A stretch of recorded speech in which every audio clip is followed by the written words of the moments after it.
જો આપણો એકદમ ટેસ્ટી દહીં વઘાર ઢાબા જેવો તૈયાર થઈ ગયો છે।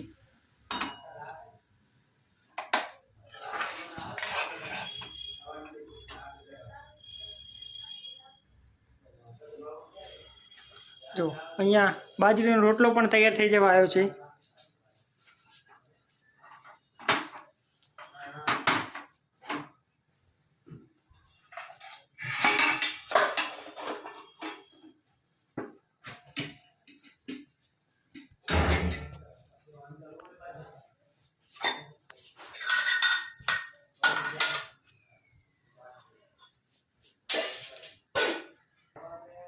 અહીંયા બાજરીનો રોટલો તૈયાર થઈ ગયો છે। તો આપણે એને હવે ગરમા ગરમ બાજરીનો રોટલો અને દહીં વઘાર ખાઈ લઈશું। શિયાળાનો મસ્ત દહીં વઘાર, ઘી અને બાજરીનો રોટલો। તમારે પણ જમવું હોય તો આવી જાઓ। જય શ્રી કૃષ્ણ।